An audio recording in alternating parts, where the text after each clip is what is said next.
Salut à tous. Une petite digression, ça vous tente? Ouais, je sens que ça vous tente. On va se faire un petit truc cool d'ailleurs, on va digresser. C'est cool, hein. Un jeu de cartes pour cela, tout simplement. Jeu de cartes pour être mélangé dans la joie et dans la bonne humeur. Et l'important, c'est que je vais prendre maintenant une petite prédiction. Ouais, vraiment, une prédiction, ça vous dit? Allez, on y va. Alors la prédiction, je vous la montre. Normalement, je la montre pas, mais là, je vous la montre. Mais vous dites rien. Vous la retenez sans qu'on pense vraiment, d'accord? Simplement, je la mets en avant, vous retenez simplement, mais on ne dit rien. Ensuite, je vais prendre, allons-y pour 2 cartes. Oh non, même mieux. On va faire ça avec 3 cartes. Ah, ça me plaît, 3 cartes. Ok? Alors, je vais vous les montrer une par une et vous allez les retenir, c'est important. Donc, on a le 10 de trèfle. Alors, vous pouvez voir, il y a peut-être un sens en lien avec ça. Le 10 de cœur, peut-être qu'il y a un lien avec. Et le 10 de pique. Peut-être qu'il y a un lien avec la carte. Mais à vous de voir, ça c'est à vous d'y réfléchir. Ok? Donc, ces cartes-là, on va les laisser de côté. Et le jeu, j'en ai plus besoin. Ok? Alors, pour rappeler de la prédiction, vous pouvez peut-être faire les liens entre ça et ça. D'abord, on va jouer tiens, avec le 10 de pique. Ok, je mets le 10 de pique entre les deux autres 10 face en l'air. Je fais juste ce petit mouvement-là et là, en une fraction de seconde, il se passe 2 choses étranges. Vous allez voir, je vous montre.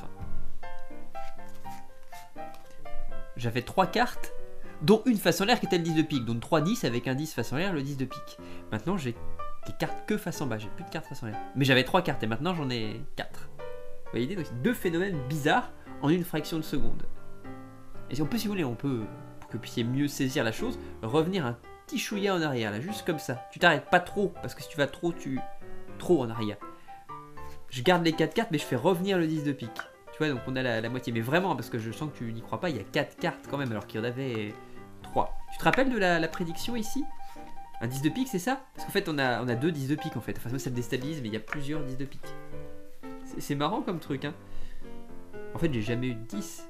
Bah, je t'explique, tu comprends peut-être pas. Si je prends le 10 de pique que je fais ça, en réalité il n'y a pas de 10 de pique. Parce qu'il y a un as de pique, tu vois, c'est comme ça. Et s'il n'y a jamais eu de 10 en réalité, c'est qu'il y a eu un seul 10 peut-être, qui est celui du Royal Flush à pique. Ce qui est pas mal parce que maintenant tu as un Royal Flush à pique. Est-ce que tu aimes? Ça te plaît Oui, c'est curieux, hein. Tu veux qu'on aille plus loin? On va aller plus loin. Tiens, avec notre Royal Flush, ok? On va juste passer au-dessus du jeu, le Royal Flush, très rapidement. Et si tu fais juste ce petit mouvement-là, instantanément, ton Royal Flush se transforme en 10. En As. Je dis en 10, en As, parce qu'on était avec les 10 tout à l'heure, mais tu vois l'idée. Et tu récupères maintenant les As. C'est dingue, hein? Mais tu n'y attends pas, et pourtant il se passe un truc dingue. Tu veux qu'on joue avec les As? Je te dis, on digresse, hein, on part, on fait comme les choses viennent. On peut jouer aussi avec les As maintenant. Si ça te tente, je fais. On va jouer avec les nanas, d'accord? Tiens, si je prends tiens, un as rouge, on va prendre l'as de carreau, par exemple. Si je prends l'as de carreau, que je le mets dans ma petite pochette ici, qui est la pochette intérieure de ma veste, enfin pochette extérieure, qui est ma pochette, si j'arrive à la mettre, voilà, très bien. Et que je fais juste ce petit mouvement-là. T'avais un as en moins, et là, instantanément, clac, l'as de carreau revient. Magiquement, parce qu'il est passé de la poche à... C'est dingue comme truc, hein. On va faire l'inverse, tu fais juste ça. Et instantanément, il se passe un truc dingue. Il y a un as qui repart dans la poche, parce que si tu vas chercher dans la poche, le spectateur pourrait lui-même aller chercher dans la poche. Tu récupères une carte et c'est maintenant l'as de cœur qui est passé. C'est fou. Ce qui fait que maintenant tu te trouves bien avec 4 as. 1, 2, 3, 4. Vraiment 4 as. Tu veux qu'on joue avec les as? On peut continuer à on digresse. Allez, c'est parti. 4 as, et on va se faire un petit jeu sympa. Enfin, j'espère que tu vas le trouver sympa. Ça, c'est l'as de carreau. L'as de carreau, c'est intéressant parce que c'est l'as de la richesse, tu vois. C'est comme un petit diamant, une petite pierre précieuse. Donc tu vas retenir la richesse. On va prendre la richesse, je vais changer de couleur. Alors ça c'est le pic, on va pas l'utiliser parce qu'il est trop gros et on le voit mieux. J'ai pas envie qu'on le voit trop, j'ai envie que tu aies du mal à suivre. Le cœur. Le cœur, c'est l'as de l'amour. Suivons l'amour sous l'argent. Il y a peut-être parfois des liens entre amour et argent, à vous de voir. L'amour est dessus ou dessous? Dessus ici ou dessous là? Non, parce que les rouges sont là en réalité, ils ont jamais bougé d'ici, hein, c'est important ça. T'avais pas vu parce qu'en réalité là c'est les noirs qui sont là. Tu comprends le truc? C'est parce qu'il y a de la poussière là, j'aime pas quand mon tapis est sale.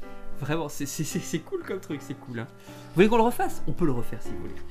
Je vais prendre mes 2 rouges que je mets comme tout à l'heure à l'avant. Et maintenant je prends les 2 noirs. Le pic et le trèfle. Question, où sont les noirs? Ah, sur le jeu? Non, parce que sur le jeu, on a le 10 de pique et le roi de pique. Ouais, c'est vrai. Parce qu'en réalité, ici, vous vous rappelez, c'est pas les rouges. C'est le valet et la dame de pique. Ce qui fait que t'as le royal flush à pique qui revient. Alors tu vas me dire où est l'as. Mais si tu regardes au milieu du jeu, t'as l'as qui est là. Tu vois, tu continues à digresser, tu pars. Tu sais pas vraiment où tu vas, mais tu pars. Et l'as revient ici. Alors, ce qui est bien, c'est que si t'as l'as de pique, tu peux juste faire ça et faire revenir l'as de carreau. Si tu prends l'as de carreau, que tu fais juste ça, clac, t'as un sandwich d'as qui se produit comme ça, d'un seul coup. Et entre les deux as rouges, clac, t'as l'as noir qui arrive. C'est dingue, hein. Après, bon, pour le coup, tu vas me demander, mais où se trouve l'as de pique? Parce que mine de rien, on l'a plus. Bah, tu prends une carte quelconque, n'importe laquelle. Tiens, le 4 de carreau, c'est une très belle carte. Tu prends le 4 de carreau, tu choisis, après tu vas où tu veux, parce que tu sais où tu veux aller. Tu fais juste ça, parce que ça marche avec les deux, et tu récupères ton petit as de pique. Et là, t'as fait des trucs quand même dans l'ensemble assez dingues, assez fous, et on est limite un petit peu perdu. Donc si vous voulez, on va simplifier les choses, on va repartir à zéro et faire autre chose, hein. Tu vois, quand tu digresses, ça va très loin, et parfois un petit peu trop loin. Mais n'empêche que c'est quand même dingue, hein. Tu peux tout examiner, et puis on va se faire un petit truc soit avec les as, soit avec le royal flush, à vous de choisir, mais ça, ce sera pour une autre fois. Bonne soirée à vous, ou bonne journée à vous, je ne sais pas à quel moment ça sortira, et à très bientôt, en espérant que ça vous a plu. N'hésitez pas à commenter, à partager, faites-vous plaisir. Je vous aime, bonne soirée à vous.